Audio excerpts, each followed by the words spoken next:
upcoming panel discussion is the future of payroll and staffing management, embracing technology for success. Well, in today's dynamic business landscape, technological advancement have become catalysts for growth and success, across all the industries or all the pathways. And I think payroll management a critical function. I mean, a payroll management is like a function which determines the company organization in very much well way. And that is not just an exception. We are here to discuss that how can we make that advancement in a transformative way. Let's discuss the future of technology in staffing, and let's discuss the technology in managing payrolling as well. But we have industry experts and readers. They have their own expertise, experience, and of course their own opinions and how we can enhance this by using the technology. Let us have a look at our panelists, and of course the leaders are all the way here. Let me call upon the panel discussion, and let me call upon the first panelist of this discussion is Mr. Rohit Pathaniya, Head HR, JSW Foundation. As we have going into technology enable payrolling, we definitely need leaders guiding us way through this dynamic topic. And another dynamic leader I like to call upon is Namrata Ajgaonkar, Head People Strategy and Administration, Indofil Industries. Can we have a huge round of applause? Coming up next on stage is the panelist Rajesh, Bangera, Head HR Operations, L&T Finance. Well, thank you, panelists, for joining us. And now I can call upon Rekha Gajwani, Head POP and Social Media, SBI Pension Funds. Huge round of applause, everyone. Joining them on stage is Sulaksha Shetty, CHRO, Everest Industry Limited. And of course, this dynamic topic need a dynamic leader right now. So, calling upon the moderator, Jagdeep Chauhan, Director HR, PD Hinduja Hospital. Well, panel, this is like a power packed session now. Of course, the topic we're gonna talk is well curated and of course very thoughtful. And we all really wanna know what advancements can be made when it comes to technology plus payrolling and staffing. Over to you. Thank you so much for joining. First of all, I would like to thank Cynics for organizing this conference, the HR India Summit. And thank you to all the panel members to be here. Thank you for introduction. To start off with, as HR members, if we go a few years back, we all realize how payroll function has developed over the years, starting from a time machine or time office, which we used to call, wherein punch cards were there and then manually used to calculate the number of days present, to the current situation wherein we have the gig technology, we have workers in gig technology, we have payroll and attendance processing systems which are so robust that you don't have to uh, you don't have to actually do a lot of manual interventions which were required earlier. Similarly, for staffing, to arrive at staff numbers, there was a lot of Excel sheets, a lot of data crunching we used to happen, which obviously there are now systems available. And as we go through this discussion, probably the panel members would share light about how technology has changed, what are the benefits, what are the drawbacks, and how we as HR professionals should look at the change. Uh, well, talking about change, the Greek philosopher Epictetus, if I pronounce it properly, had years ago said that change is the only constant. And to take this session forward, probably I'll start with the first question to the panel members. If they could throw light, how has technology impacted the payroll and staffing management industry in recent years? And the question is open to all the panel members. Hello. Thanks, Jagdeep. When you mention, I mean, I'm the youngest over here, so I can definitely correlate the manual, on the wage card where the attendance of P used to mark, I don't know how many years in the conference room they are. So that was the process to the place where we have reached right now. The whole activity which was generally carried out on a paperwork and an Excel, submitting the files, whether it's upload file, I think it has taken a huge change around. If today everything is at a click of a button, whether you want to prepare a general voucher or an upload file, you just have to have a right partner. In fact, I know a few partner who is giving you a real time the wage bill also, per day wage bill. I mean, that's happening. I mean, people who don't know. So that's where we have reached from the payroll perspective. Staffing management, if you ask me, yes, from the shortlisting to hiring to offer rollout, and in fact, the things have gone that pre-offer verification has stage come, where through API, in fact, a couple of months we have onboarded a partner, and we get these checks done before we roll out the offer. So that's the humongous change that has happened, and it's just going to go more beyond. We are still in the phase where things more are coming up, more is coming up. So I'm sure there's more things. I think my co-panelists have also experienced. I personally feel that. So, hello everyone, this is Namrata. If you remember long decades, you have to see your pay slips. It was only one thing that you get a printout, and that was of around 7th or 8th of the next month. But with AI, the completely scenario has changed. You get everything on your mobile, you get everything on your PCs, laptops. So AI have changed completely. Similarly, with the new trends, new things coming, I believe the payroll concept will also be changed with the blockchain coming inside. The security, the things. So I believe it's a big change for everyone, which we have welcomed and we are going to welcome for the new things also. And Hi everyone, my name is Rohit. I would like to add what Manoj was saying. Imagine we have 80% workforce as Gen Z. Those people want to work on gig economy. Imagine a scenario where they want to be paid every single day. So your vendor, which can give you a wage register for every particular day, would come in so handy. With this ESS, employee self-services, they regularize their attendance, they can do a lot many things. So this is the future of payrolling according to me. I would like to add a couple of points. And I remember 3 years back when I joined the organization, we have a huge labor force, the workmen. And with automation, I think the first question they asked me was, "हमको हमारा PF SMS में क्यों नहीं आता है?" And then I realized we had our own PF trust. And that's when the entire endeavor to go to the EPF. When I said ki when we are talking, he spoke about the gig economy, but even the workmen on the shop floor today are used to automation, and how this is how technology has disrupted things on the ground. The other area where I find is the analytics. So I think couple of years back when I was looking at the canteen cost, which was the outcome of payroll, I realized one of our factories canteen was run in-house, and it was just the number, the costing, which drew my attention. And as I went into detail, so and I then realized the data points that you get are so amazing. You don't have to be on the ground to understand where are the loopholes, what is the problem that you have to solve. So I think these are two very critical areas where the employee experience and the ability to partner with business and contribute much more through analytics, which today payroll and staffing automation has helped. Just to add to what the panelists spoke. Hi. I agree with my co-speakers. Yes, technology has helped us change the entire staffing and the payroll system.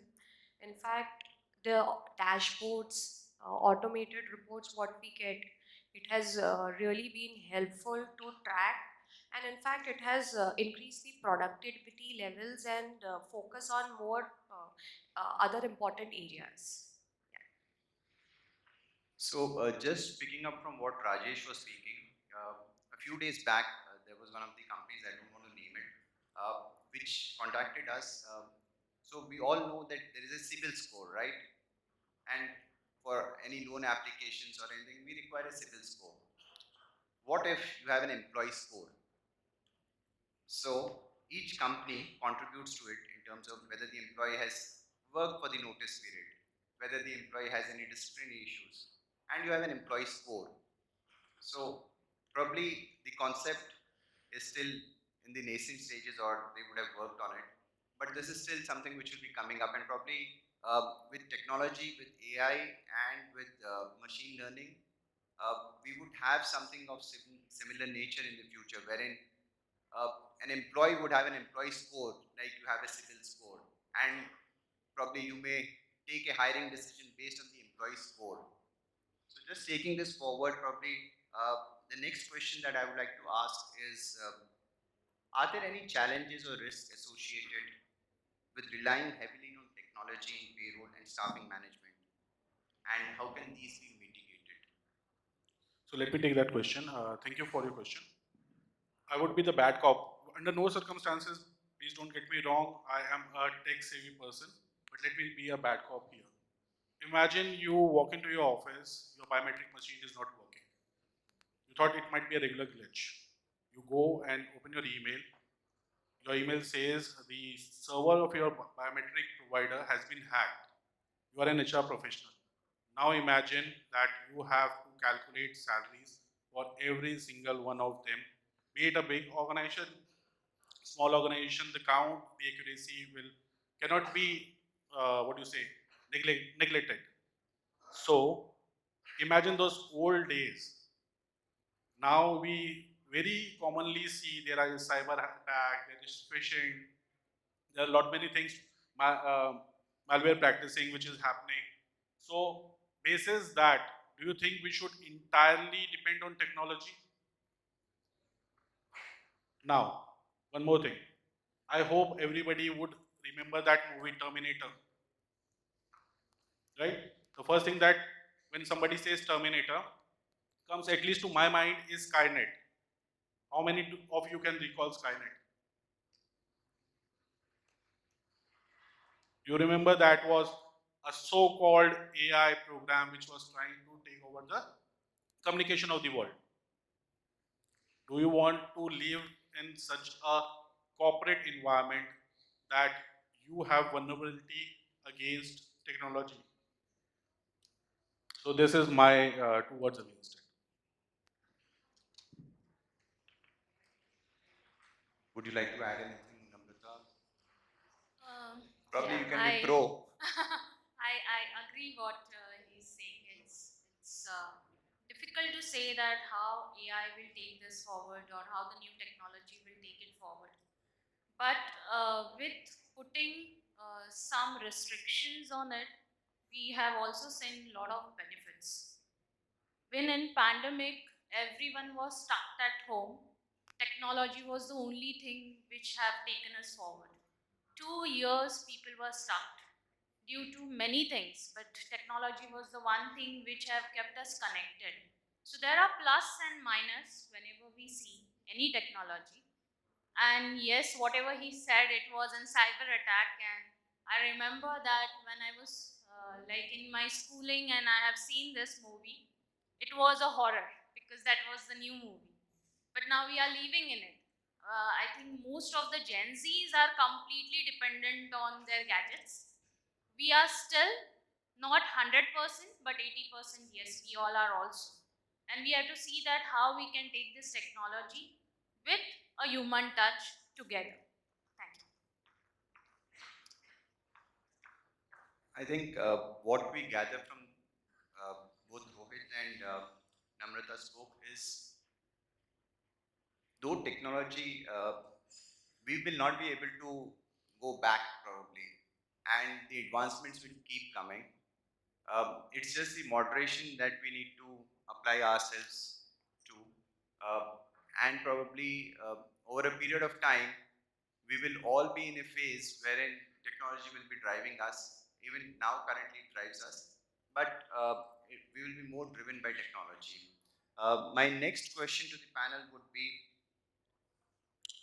What are some emerging technologies or trends in payroll and staffing management that you see having a significant impact on the future? Thank you, Jagdeep. In fact, I had this around 5 to 7 years back, the dream, people, we always say payroll need 4 people, 5 people. I say payroll need only 1 people. That will come. The reason is that a technology, if you have interface through API through both the system with the attendance machine and your checks and balances are in place, believe me, it can be driven by one. And if you look at even the taxation has become now simplicity.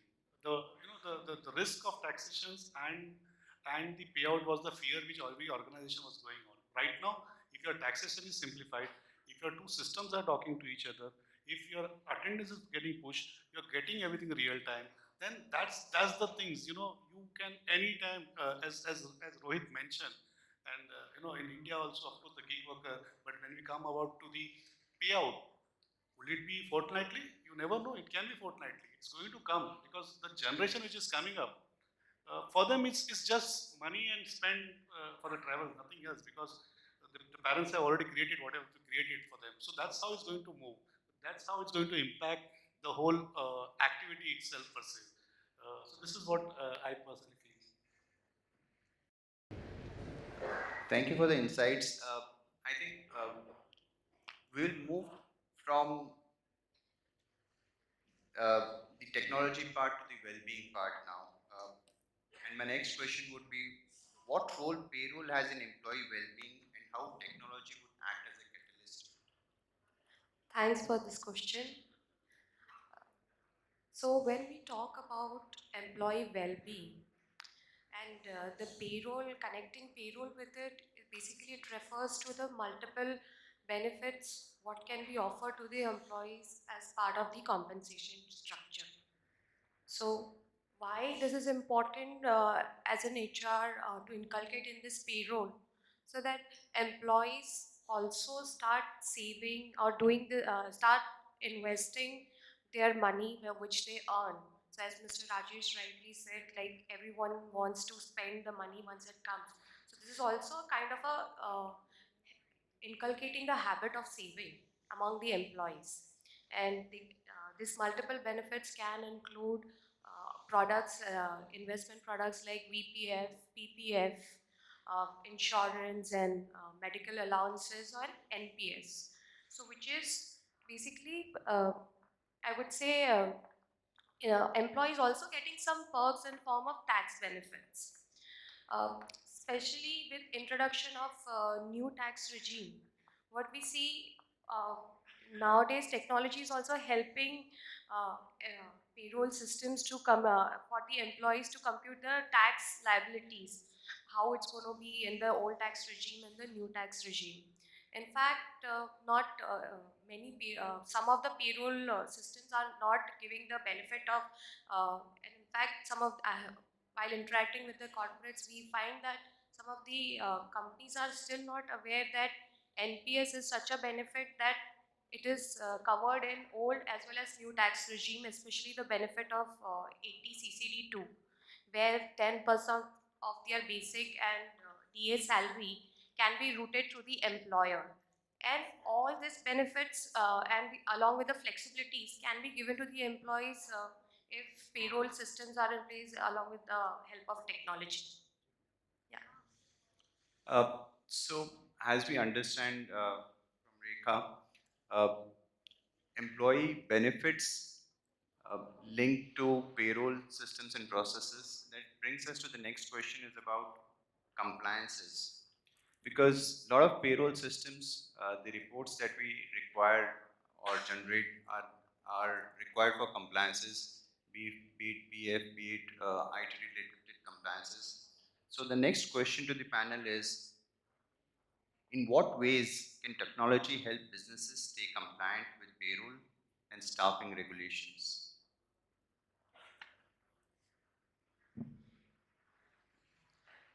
So compliances says that we have everything standardized. We have to have audits. Everything should be ready.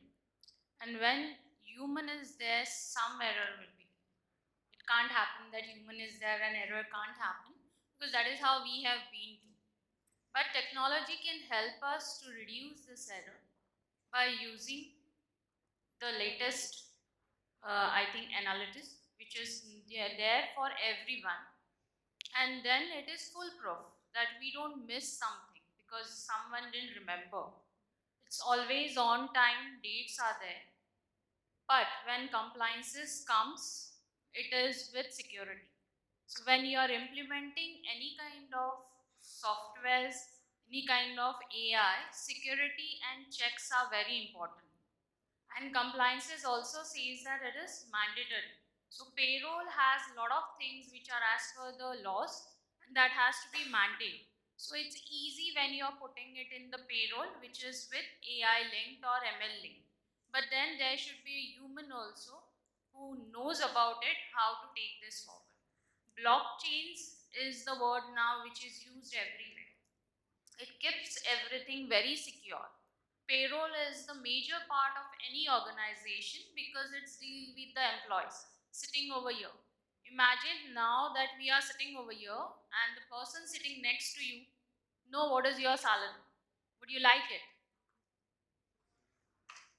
I believe no, right? So much silence, so no one will like it because it's very personal. It's something that it's with you. So you will not like that someone knows about it. So blockchain can help you because it's very secure. It doesn't pass anything and then it's very easy to track. Third thing is related to with compliances. I would like to add something. When you're hiring someone in the organization, you do background checking, you do a lot of things, and then you hire him. So, what he is doing after hiring, is there anything which is not going wrong in the systems? So, this can also be seen with the new technology, which help us. So then tomorrow we are not lined up into some kind of mistreat happened in the company because that is also part of compliances. Thank you. I would like to add, uh, compliance. When you talk about payroll compliance, there are a lot of things. I would rather take it as an HR compliance when it comes to payroll. It's a PF, ESIC, shop and establishment, trade license. All the registers have to be maintained. And if there's a very good opportunity where your OPEX can be reduced, if a single tool is providing, because at the end of the day, this information is residing at one system. Right now, today, you see, we have one PF partner, we have one ESIC partner, we have one shop and service partner, and then we have the other partner. So, and the payroll partner. So, if it gets under one roof, it makes a lot of easy and convenient. Today, the approach is sharing information with the partner. I think there's a time where it will come where the partner will have an access to our tool and he can take the download or that's where, and that will bring the efficiency as well as that will bring the OPEX to a large extent, especially a company which is having a headcount more than 10K, 20K, 30K, that's where they are going to save a lot of. I would like to add a dimension here. It's not just compliance, but also risk management. Because many a times we as an organization level, we look at payroll for our employees. However, when it comes to contract labor management, it is left to the contractor or the plant functions to manage the governance on the regulations. So having a robust system like one of my colleagues mentioned, which is all API integrated right from the attendance to the onboarding, linking to the bank accounts and getting the wage registers and the PF challans all integrated from the system. I think that takes away the risks that today the organizations are vulnerable to. So while yes, payroll management for our employees is something which helps make our life easier. We are there in terms of governance, but there's a bigger risk. And now government with the new wage code is talking of employment which could be in any form. So how do you have a better strategy to mitigate the risk? And that's where I think automation and a payroll software will give you that peace of mind. Just to add two words from my side, probably the government has recently introduced the bill for towards your data protection. And with that coming into force, the rules are still being formulated. And once the rules get formulated, it will be implemented across the country. I think the responsibility of HR and the responsibility of an organization would build many folds, especially when it comes to personal data.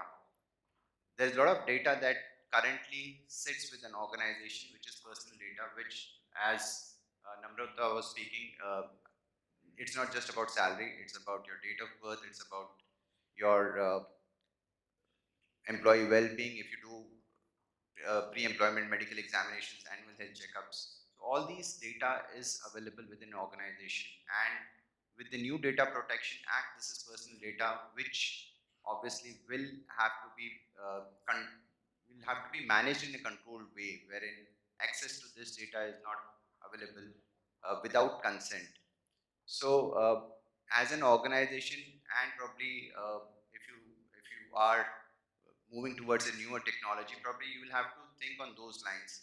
And when you adopt to a new technology, or when you look at a new technology, you should always look how is the technology going to help you in your future, which is again the topic that we have for today.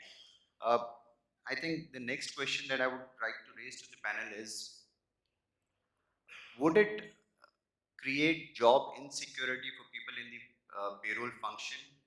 And as professionals, would technology become more prevalent?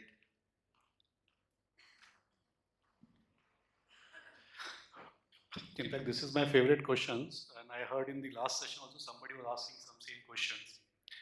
Believe me, the insecurity will never be there for the jobs for the HR. HR is for human, it's for human, and the role will going to be changed. And I always tell this, not even to my team. Uh, we are going to change from the perspective, but there may be a new role which would we get, like say process improvement team or risk mitigating team.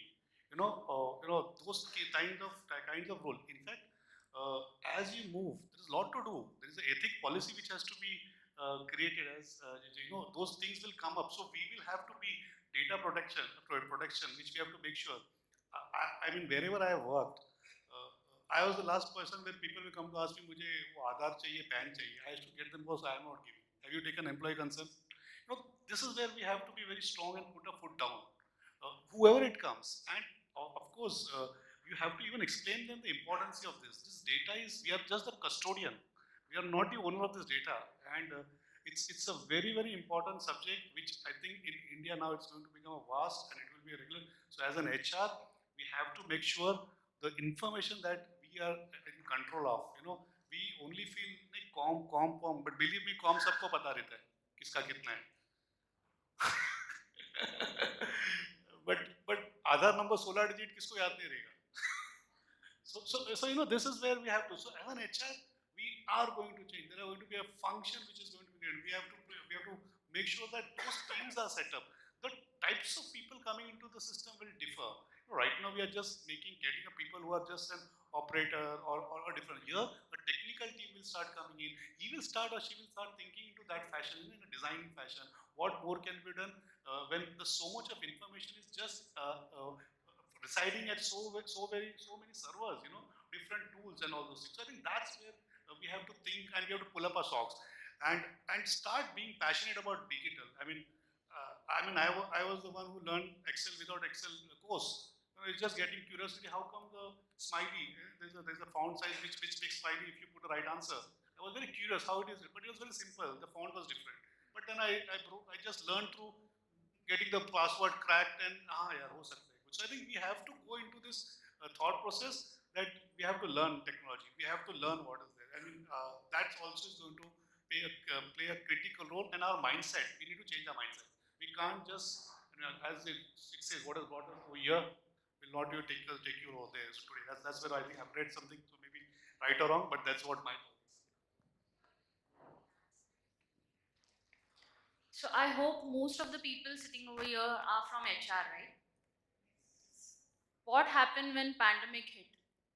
Everyone said that the first person sitting at home will be HR. HR will lose the job. I hope that happened with everyone, right? That was a thought that every corporate thought that सबसे पहले तो अभी HR घर पे बैठेगा. Humans नहीं है तो बात किससे करेंगे? Humans नहीं है तो रंगोली कैसे निकालेंगे? but HR were the busiest people that time. We switched our work. We switched our way of working the way we were doing. And we were the most important people. So believe in yourself that we will be still very important for the organization. Yeah, we have to change our style, and we believe that HR are experts to change because we are multitasker. So we are not going to lose the job. But you have to take the next step. We have to use the new technology which is available, and that will take us to the next step. Thank you. Now, let me add another angle to it. I've written an article on LinkedIn, and if you go to my profile, you will be able to read that article. HR, let's take HR as human resources. Human के तीन main part: head, hand, and heart. Head would be AI, hand would be robotics. What about heart? Heart is something which will always have that emotional quotient attached to it. An AI will not be able to predict what if there is something wrong at my home. AI would not be, or the robotics would not be able to predict if there is something which is not going right for me. But the heart, the human angle to it, will always be there, and there can be exceptions added to it. My previous boss used to say, change with the change, or the change will change you, right? So now with AI coming in, what I've understood and learned is it's not going to replace job.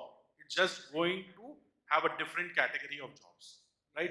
The blue collar employees, the so-called blue collar employees or the associate might have to learn a new skill of robotics or say manufacturing enhancements. The only role that is going to be redundant, according to me, is when people don't change themselves. Change, or the change will change you. Thank you. Thank you, panelists, for your valuable insights. So, my next question would be on machine learning and on staffing. How do you think machine learning is going to change the staffing perspective with regards to it could be any industry? And if Rohit, you would like to share your insights into it. So in my first answer that I gave, I told you that I am a tech savvy and I'm not against technology. So now I've got the chance to prove that I am a tech person. See, imagine you run algos and you come to know that this person fits your organization requirement the best. You feed in 100 CVs and AI gives you the top three. Those top three are the one you would like to work with. They are fulfilling the requirements. So there is a huge difference between ML and AI.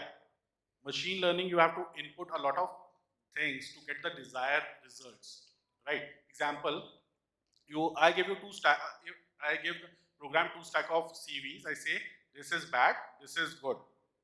I need 5 years of experience for a particular role. Bring me the best CVs out. It will give me ranking for this particular set of CVs. It will learn from what I've told that machine to learn. Whereas AI, I give that stack, mixed stack, and say, give me the best CVs. It will analyze each and every CV and tell me, example, most of these CVs has 10 years of experience. Your job location probably is Mumbai, so 80% of it is from Mumbai, and would say, tell me, this person, the average tenure per organization is say 2.5 years or 3 years. So basis that the machine will learn itself just through the set of CVs. And by running the algos, will come to know the ranking of it. I hope every one of you might have used Naukri.com, and IM Jobs. The IM Jobs gives you a hot score, right? If you apply to a job, it will give you a hot score. What is that hot score? That hot score is your AI score.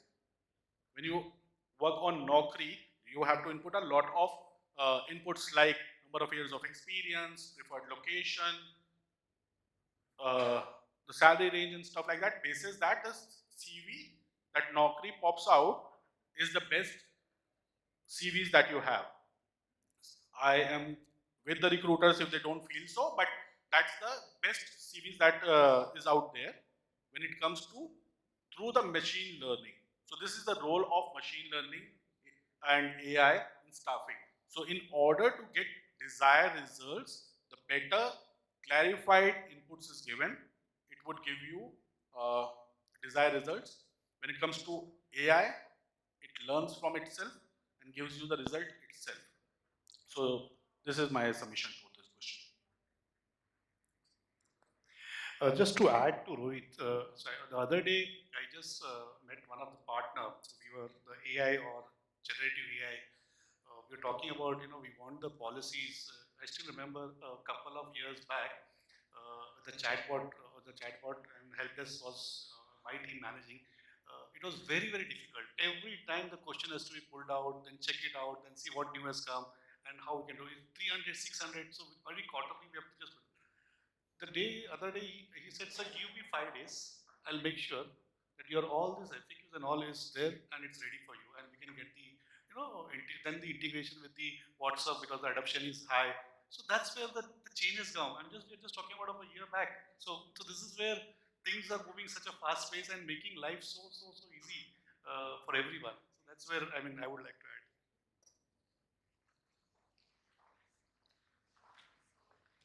Talking about I think there's a question. Yeah.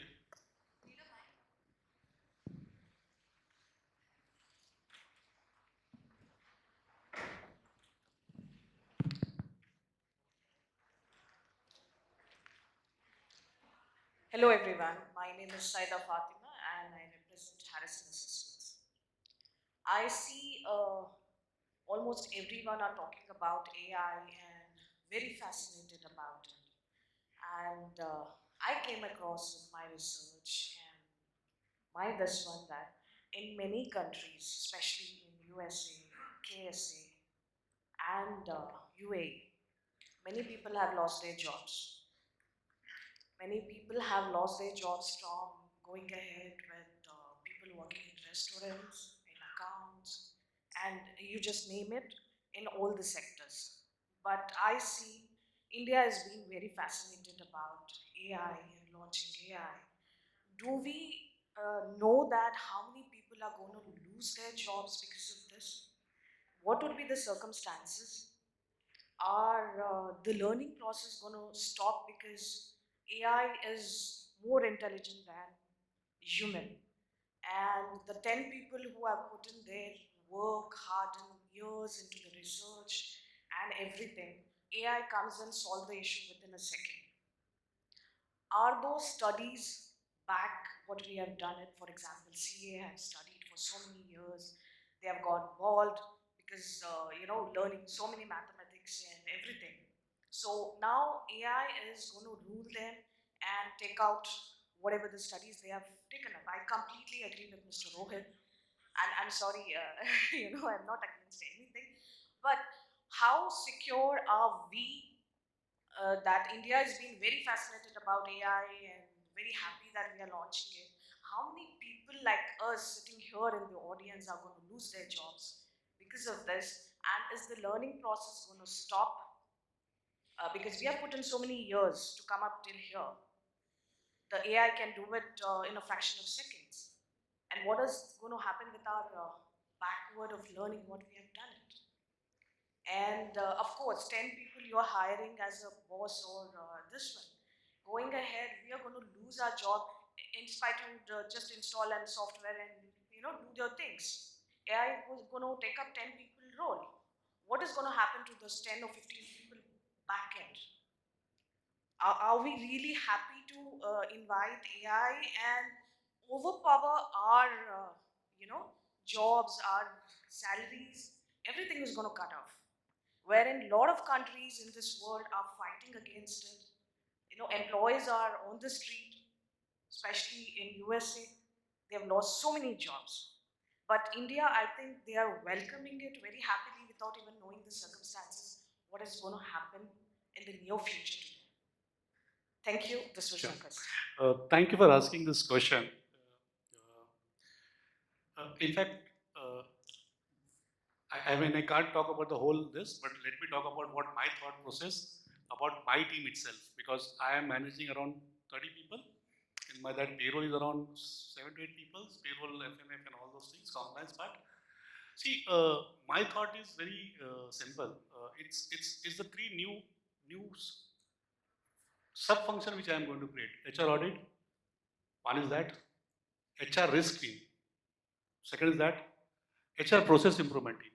Now what is happening, after every 6 months, somebody comes, somebody points out, this is the mistake, and then we run pillar to post to fix that mistake. So I think you have to change that thought process. Why can't we proactively bring this into the system before it goes out to the auditor? These auditors and all comes, and then we start running pillar two, and then it reaches to the boards, and then say, "Arey yaar, how come this was not?" And then everybody is taken for the times. So if you change the whole and bring some new functions, I would say sub function, and this is where I am looking out. I would have two people in siege. I manage the system also, process improvement also. So that's where we have to change it. We only visit once in a year, or we don't even visit our process at times. And then auditors points out that, oh, you have changed this, but nobody did this. It's showing mismatch. So that's where it's our, I agree. There is going to be government, but as mentioned last time also, we need to change. We need to change ourselves, our thought process also. AI is going to, of course, bring the operational. Design thinking will not bring operational. Your designing will always be, the creativity will always be there. Some monotonous role or something there, where we to switch, where it's an operational, especially where HR, AP, those are operational activity where we have to ourselves switch our team into a different bucket, create a new sub-function. We should not leave them. I mean, my thought process is very clear. This team is going to split into some two, three sets of sub-function, and I'm going to take with them. I'm not going to say, oh, today you're not there. And one more very important, as an HR, it's our responsibility to make them and, give all the trainings, whatever support we need to give it them to bring it to them to that level. Because the operation mindset right now, which is there with the team, has to also change. We just can't say, "Arey payroll aata, we look up mara Excel mara dekha ho gaya." No, the thought process also we have to make. So it's a big role. And when we say what HR will do, HR will do this, the change management, and the new functions. How do we plug in and fix this in the organization so that it creates a win-win situation to everyone? And that's what I feel personally. I would like to add here, if I understood your question well, you're saying with AI, machine learning, is it going to replace human efforts? And will it cause unemployment or stop the learning process? I remember banking 20 years back, we would have to stand in a queue to withdraw money.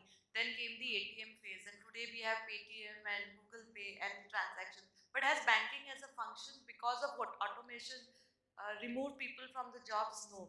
Today, banking is at a very different level where you see a lot of startups mushrooming, you have MSMEs, and today the entire nation development is where the financial partners are working with the industry or the people around us. So I think change has to be accepted. We have to look at it as an opportunity and move on, but nowhere I think. From a talent management perspective, I see a shortfall in opportunities for talent because as a head of human resource, I know I may require people, but I don't get the people with right skills. And if I look at people to do the operational data entry job, it's going to be very routine and mundane, and I will face attrition because youngsters today want something which is more challenging, where they can use their analytical skill. The education system is improving. So if automation is going to take away the drudgery in the jobs, why not? But that will also open scope for much more challenging activities. I'll just add on to what the panelists said. Probably skills are something which will not be replaceable by AI. When I say of skills, a chef will always be cooking. You wouldn't be able to replace.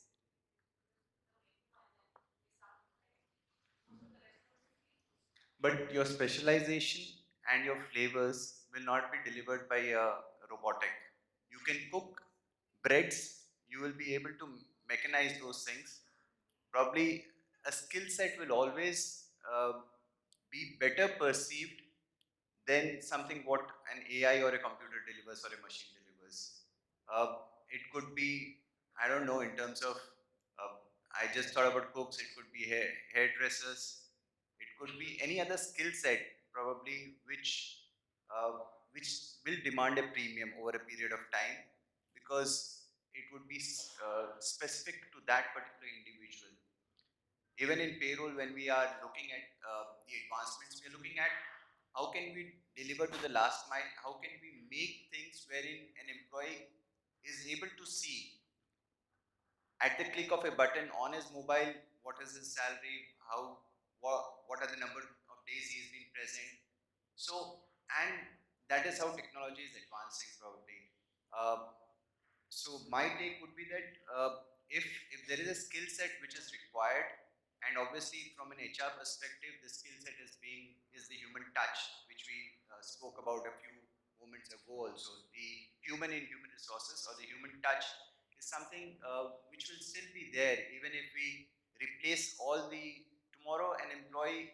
Even if you would have experienced the number of times you call up on an Amazon and would like to chat on a chat box rather than speaking to a person and explaining him or her your problem.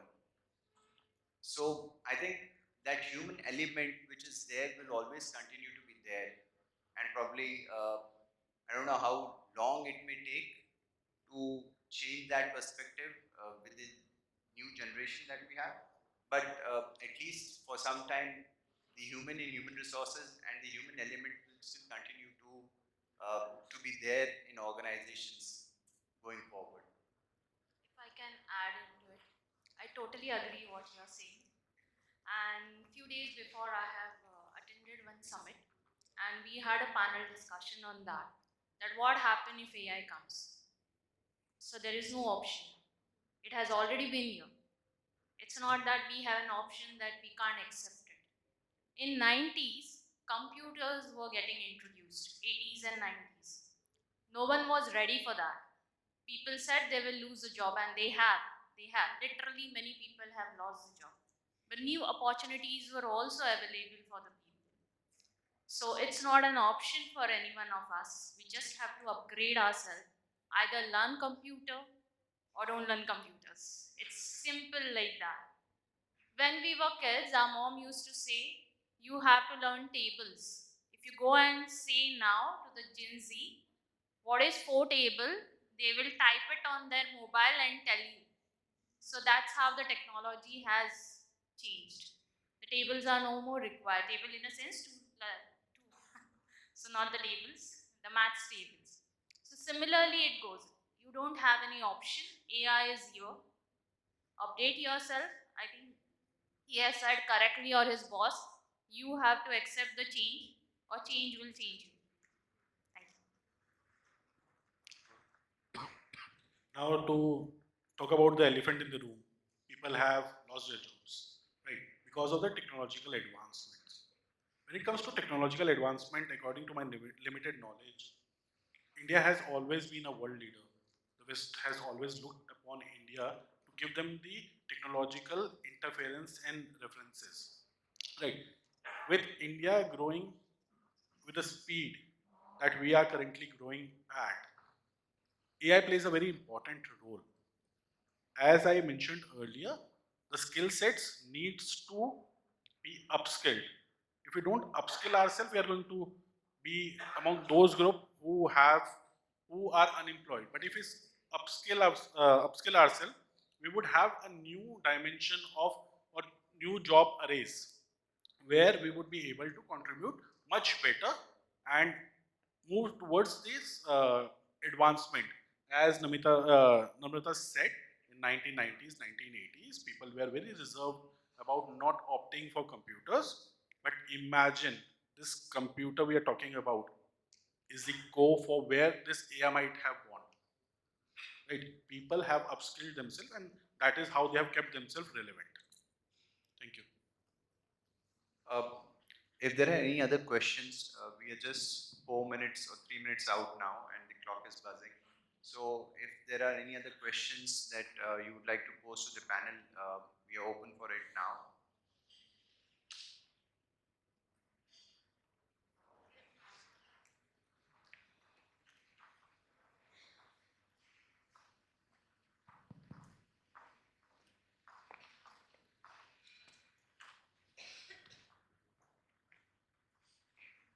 Yeah, hi everyone. My name is Sai. I'm from Sun Pharma. So this question is regarding the data protection piece that Data Protection Act, etc. that you mentioned.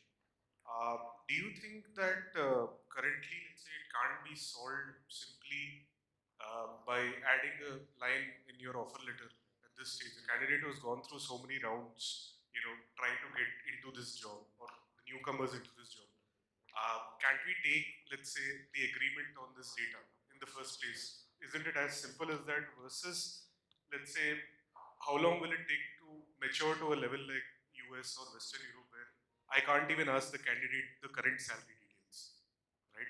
So isn't it a matter of supply demand here more than, let's say, that aspect that, okay, data protection, we can simply just take an annexure, add an annexure to my offer letter and just be done with it, use the data however I want because I have agreement from the employer.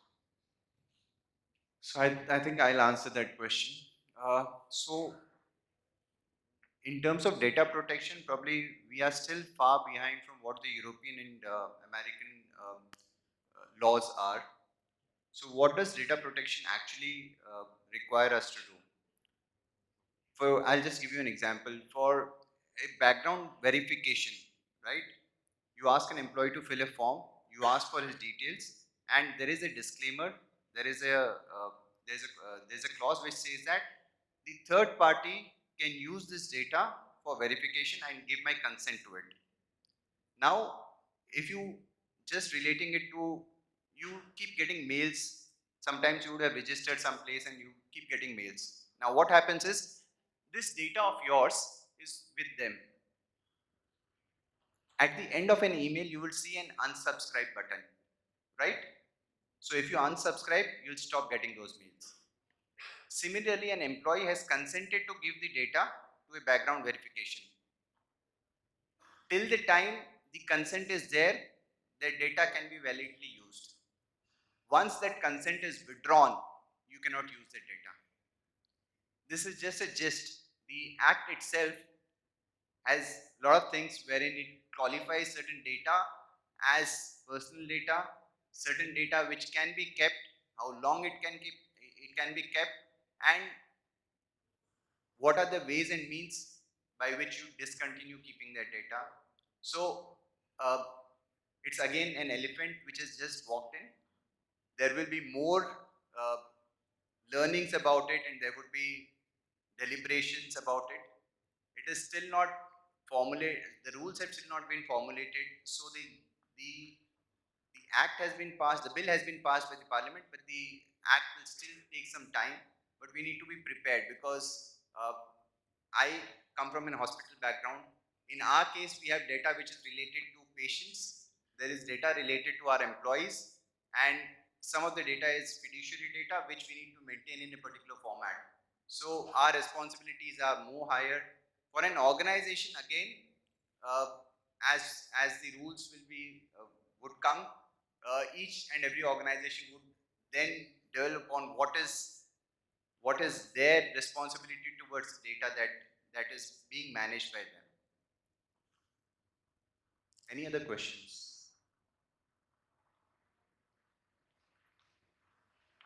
I think we are at 0 minutes now. So, Any last question? Anyone? I think we have addressed this issue flawlessly. Hence, no question. Can we have a huge round of applause for entire panel? Thank you so much, panel, for addressing all the arenas, and thank you so much. And I'll request you to please come forward on the stage for a group picture. Also requesting another industry leader to come on board and felicitate our panelists. Can I call upon Pooja Salian, Director, Business Development and Growth from OnGrid, to please come and join us and felicitate the absolutely wonderful panel. Come on, everybody, can we have a huge round of applause? Fantastic and absolutely constructive discussion held here.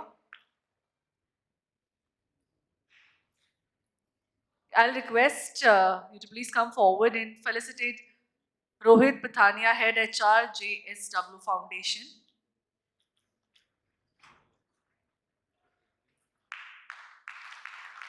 Thank you, Mr. Pathaniya, for joining us. It was Really great having you here. Thank you. Next is I'll request Namrata, Ajgaonkar, Head, People Strategy Administration, Indofil Industries, to please come forward and accept the token of memento from us.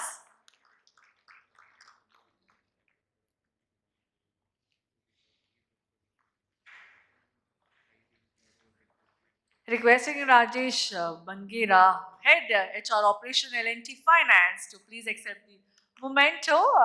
Thank you so much for sharing your expertise. Rekha Gangwani, Head POP and Social Media SBI Pension Funds. Thank you so much for being here and sharing your guidance. Sulaksha Shetty, CHRO Everest Industry Limited. A very warm welcome and thank you so much for your expertise, ma'am. And our phenomenal moderator and the leader, Jagdeep Chauhan, Director HR PD Hinduja Hospital. Thank you so much for moderating and guiding this entire session. Thank you so much. Can we have a group picture with the mementos, please? Yes. Can we all come forward for a group pictures with the mementos?